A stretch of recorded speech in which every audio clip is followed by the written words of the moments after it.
Bienvenidos alumnos a esta clase de instalaciones y aplicaciones de la energía para quinto año.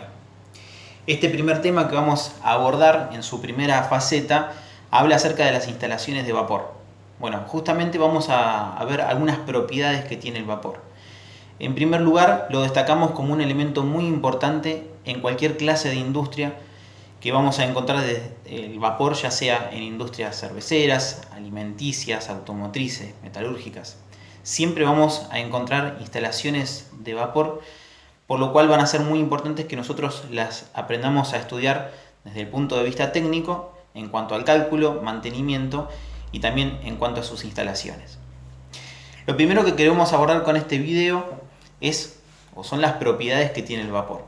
Allí ustedes en el cronograma que tienen, en el apunte, pueden ver de que el vapor tiene características o tres características particulares.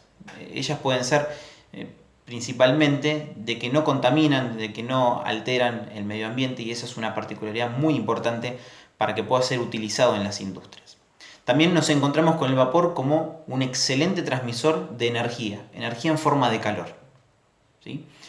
Si bien hay otros elementos, otros fluidos que pueden transmitirlo de una mejor manera que el vapor, sin embargo encontramos al vapor de agua con una característica muy importante, que es que puede viajar a velocidades muy grandes comparados a otros fluidos, y eso hace que la transferencia de calor sea muy elevada y muy óptimo para su utilización. Y también, como sabemos, el vapor, como dijimos, es vapor de agua, y el agua es un elemento que utilizamos en la naturaleza en forma muy abundante, así que por eso es muy importante su utilización. Como vemos allí en el apunte, destacamos dos clases de calores por los cuales nosotros obtenemos ese vapor. Como sabemos, el vapor lo vamos a obtener gracias a entregarle calor al agua y así generarlo. Pero claro, el calor puede ser entregado de dos maneras diferentes. Encontramos aquí la diferencia entre el calor sensible y el calor latente. Por un lado, el calor sensible es aquel que va a demostrarse mediante el incremento o disminución de la temperatura. En este caso va a ser el incremento de la temperatura del fluido. Cuando vamos calentando agua, esta va aumentando su temperatura. Por lo tanto, ese calor que le estamos entregando es calor sensible. Por otro lado, el calor latente es aquel calor que va a utilizar el fluido, en este caso agua, para pasar de estado líquido a estado sólido.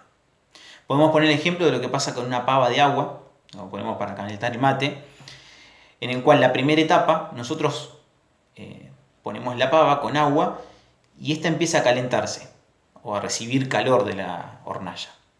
¿Qué va a hacer con este calor el agua? Bueno, lo va a utilizar para elevar su temperatura. Por lo tanto, decimos que ese calor que está recibiendo el agua es calor sensible.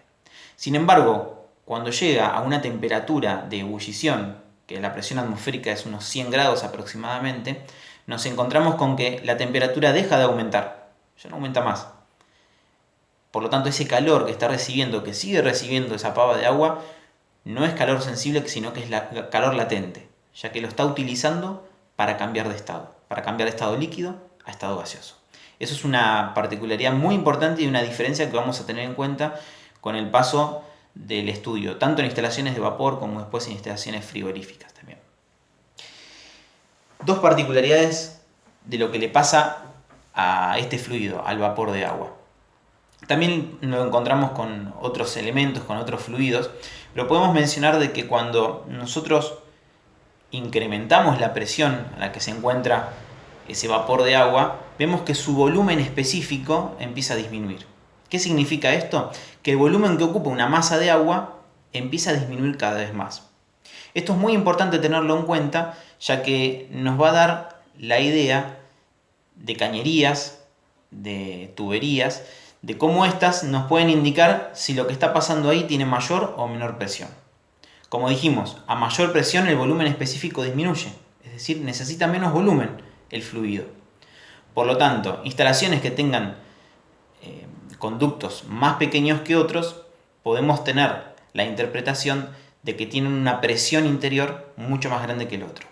Esto lo podemos ver en el gráfico que van a encontrar allí en el apunte, en el cual vemos cómo a medida que va aumentando la presión, vemos los diferentes cilindros con diferentes presiones que encontramos en el listadito del costado, el volumen específico del vapor va disminuyendo. Es decir, que necesitamos menos espacio para contener la misma cantidad de vapor a medida que aumentamos la presión. También otra particularidad, que es la última que queremos citar, es lo que pasa con la temperatura de ebullición. Dijimos que a la presión atmosférica el agua o vapor de agua se produce a los 100 grados centígrados. Bueno, eso ocurre a la presión atmosférica. Sin embargo, a medida que vamos aumentando la presión o disminuyéndola, estos valores van cambiando. Miren, podemos ver también el otro gráfico que encontramos allí, donde vamos a ver que a la presión atmosférica nos vamos a encontrar con el vapor de agua que se produce la ebullición a los 100 grados centígrados. Mientras que a medida que vamos aumentando la presión, ese valor empieza a aumentar. Es decir, necesitamos elevar más la temperatura para que el fluido, en este caso agua, entre en ebullición. Caso contrario, cuando nosotros disminuimos la presión, necesitamos menos temperatura para llegar a la ebullición. Esa es la razón por la cual en lugares de alturas, como puede ser la cordillera de los Andes o montañas de Asia, donde tienen elevadas temperaturas y hay menor presión atmosférica, una pava de agua no tendría que llegar a los 100 grados centígrados para llegar a la ebullición, sino que lo haría a una temperatura menor. Bien, vamos a citar solamente estos puntos como base de lo que son las cualidades o características del vapor de agua. Después, en un próximo video, vamos a analizar un diagrama que nos va a dar mucha instrucción en cómo nosotros podemos estudiar las diferentes instalaciones de vapor. Muchas gracias y cualquier duda que tengan, los esperamos en cualquiera de los medios.